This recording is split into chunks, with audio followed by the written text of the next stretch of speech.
So, probably a typical Gen X metalhead story here. I fell in love with the genre in the 80s, loved it even more in the early 90s, and then the bottom seemed to fall out with the change in musical trends. A few years after that, I walked away from what I perceived to be a dying genre, just to return 10 years later. So, we're going to chat about what happened for me before, during, and after this decade-long hiatus, which means I'm going to rant about metal and the past, and that should be fun, right?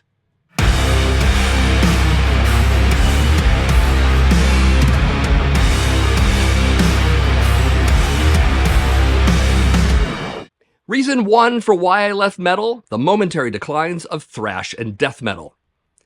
So it's no secret that some of the extreme metal subgenres that rose to prominence did so as a reaction against what came before them. Many thrash metal bands weren't exactly excited about the first wave of hair metal, and so they decided to play faster, more aggressively, and outshock the glam bands with brutal and graphic lyrics. I mean, we pretty much got the word poser out of all this. Death metal decided to take the aggression and speed of thrash and make it even more intense, more pummeling, and more about darker and scarier topics.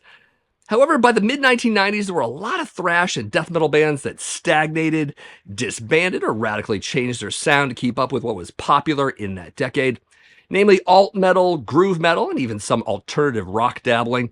More on that later. And in either case, a lot of acts were caught up in the same industry elimination that took hair metal down, as labels started turning their backs on glam and more extreme metal acts in favor of the new flavor of the month. And all of this really soured me on recent music at the time. I mean, I really wasn't into grunge or alternative at all, and found a lot of it pretentious and sad and boring, not to mention unrelatable. And of course, I could go on with my hatred for most of 90s pop culture, including fashion, movies, attitudes, and more, but maybe that's for another video. Anyways, with the majority of thrash and death metal bands I loved having either disappeared or transforming into something utterly different, I moved on. Reason 2, the rise of black metal. So in step with thrash and death metal declining, we also saw the rise of black metal. And let's be honest here, if those murders and church burnings in Scandinavia didn't happen back then, the genre wouldn't have likely taken off in the way it did. I do get the premise behind the early formations of these bands as a reaction against what they perceived to be a lack of extremity in both thrash and death metal. They wanted to turn it all up and burn it all down, and that sounds like a respectable goal, but what musically came out of a lot of it was just a lot of lo-fi garbage to me.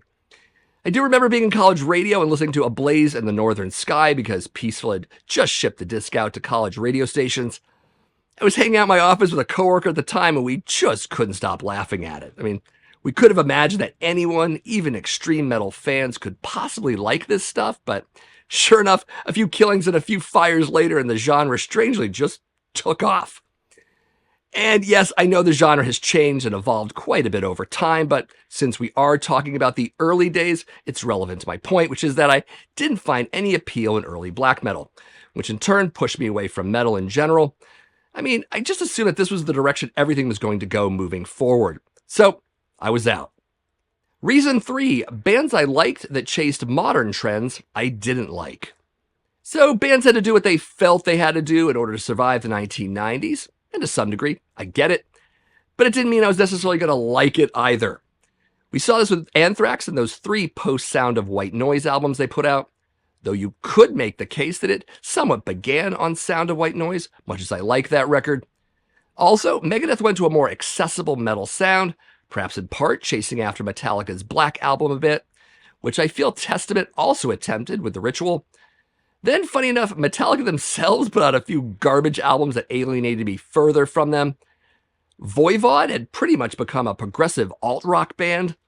Sepultura basically became a proto-nu metal band. And Creator dallied with industrial alt metal for a bit. And then there was the disaster that was Exodus's Force of Habit album. And that's just thrash metal. Death metal dealt with some similar problems, including some stagnation, as many thought the genre had plateaued to some degree at that time.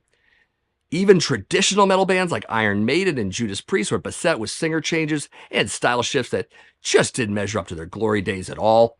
Hugely disappointed when that happened.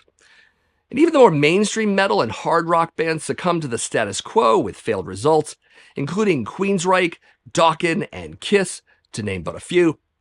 Of course, what was often going on was that a lot of musicians got bored and moved on from the genres to explore some trendier sounds. Again, industrial, groove metal, nu metal, etc. So the shifts in metal trends further pushed me away from wanting to explore new bands. Reason 4, the popularity of subgenres I didn't like. And yes, this is an adjunct to reason 3, but with some differences. Anyways, this is probably a good time to mention the rise of side projects and side bands that popped up at the time, whether it was because the musicians were bored of thrash or death, or they simply wanted to fit in with the 1990s better. Much is likely the reason why we got bands like Scorn, Blood from the Soul, Control Denied, Soulfly, and many others. And to some degree, I did try to like some of these emerging genres, but little to no success, to put it mildly. Back then, I wasn't having progressive anything in my metal, and the more that bands steered in that direction, and farther away from metal, let's be honest, the less I was interested. Groove metal was okay at best, and it might have helped more if I had liked Pantera. Realistically, I liked but didn't love Cowboys from Hell and Vulgar Display of Power, but that's it. I mean, I can enjoy groove elements in modern metal now, but how it was conveyed in the style of the 1990s, I just wasn't having it. Nu metal was a strange beast in that, tried as I might, it just didn't take. I did tolerate the first Korn album for a time, but that faded quickly enough. Couldn't stand Helmet, couldn't stand Tool, and even bands in and around the label of nu metal were just awful to me, including System of a Down, Cold Chamber, Disturbed, and others. And of course, let's not forget the whole rap metal thing with bands like Limp Bizkit, Rage Against the Machine, and Linkin Park. I mean, the 1990s was just a dark time in general with music for me, even bleeding into the early 2000s. So I just stopped paying attention and went back to the old stuff.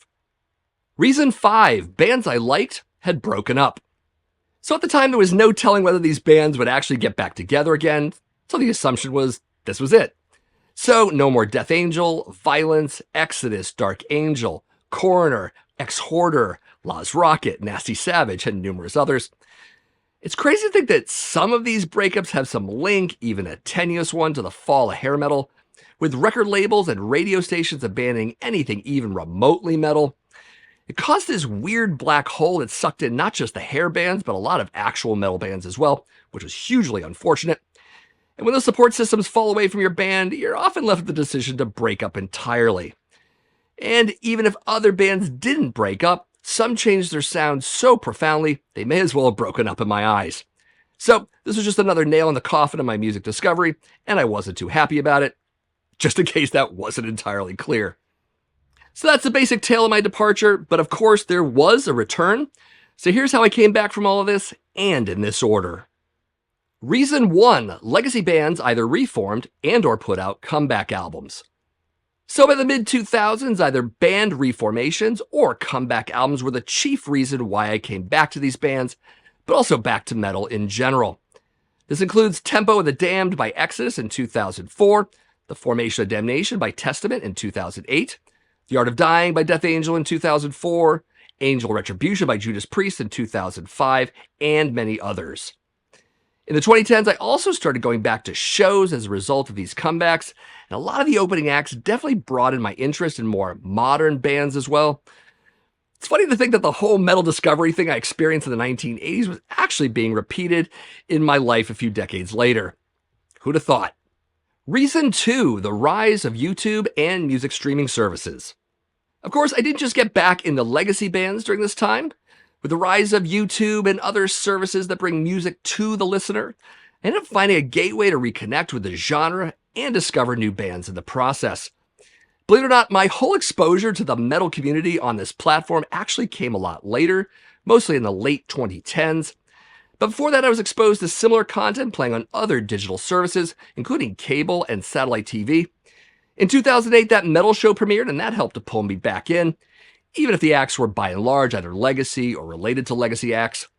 Also, a lot of other metal specials on VH1, such as Heavy, The Story of Metal, and Metal Evolution. It probably also is relevant that I was doing internet radio at the time with my program Heavy Metal Memories, episodes of which are at my Patreon page. You can check into that for more details if interested. And certainly YouTube was great for seeing concerts and festivals, as were certain broadcast networks such as Access TV and Palladia. Then it was on to the slew of metal documentaries that emerged in the 2000s, including Metal, A Headbanger's Journey from 2005, Anvil, the story of Anvil, of course, in 2008, and Get Thrash, the story of thrash metal in 2006. And that brings to mind much of the content from Banger TV beginning in 2011, but really coming into its own around 2015. Of course, once I started my own channel in 2019, I found there were a whole lot of us on the platform, and so viewing those channels really helped to further draw me back into the genre that I loved. Reason 3, I missed discovering new bands. So quickly following all of this resurgence of metal in my life, I realized just how much I missed finding bands I hadn't heard before. And not in that whole teenage nostalgia or midlife crisis sense, but really having an eagerness to discover modern bands I could actually get excited about. And looking back, I do feel like I could have ended up one of those jaded older fans who doesn't want to hear anything after 1992, but I also figured out how miserable that would have made me over time. Because there are so many bands of modern note that I not only discovered, but really love a lot, including Temple of Void, Power Trip, Frozen Soul, and Skeletal Remains. Not to mention modern albums from legacy bands such as those by Paradise Lost, Flotsam and Jetsam, Carcass, Benediction, Overkill, and of course the mighty Judas Priest. Granted, I do love the past. I have a lot of great metal memories from the past 40 plus years of my life, but I just can't live in the classic era forever, and more times than not, I do feel the need to branch out and find new things. So obvious now. And I should clarify here that it wasn't an immediate return to metal in 2004, more like a slow ride through a number of years, going into the 2010s even, but 2004 is definitely where I start to rejoin the genre. And I gotta say, there have been moments where I feel like I had somehow jumped into a time machine and simply missed out on all those lost years. But the great thing is that I have all of this music from that period to discover and get into. And I probably asked for this in my 30-day death metal challenge video, but definitely feel free to drop some bands and albums that you consider important between 1994 and 2004 for me to check out. I probably found quite a few of them already, but there are bound to be some that I missed. Also, if any of this story reflects what some of you older fans went through, definitely share those details too, because I know that I am far from alone on some of this stuff. Also, if you're interested in a couple other videos like this, I would recommend you check out my Metal Origin Story series found in the specials and vlogs section of my channel. They'll likely give you a little bit of more context to this video if you're looking for that. But of course, I do a lot more on this channel than nostalgia pieces. I mainly cover the subjects of metal vinyl collecting, as well as classic and modern metal here at the Accusation Network. If you like the sound of that and you have yet to subscribe to my channel, I would really love that you would do that. Also, maybe like this video and share out the rest of my videos, maybe this one too, with some of your friends on social media. And as always, thank you for watching, and I'll see you in the next video.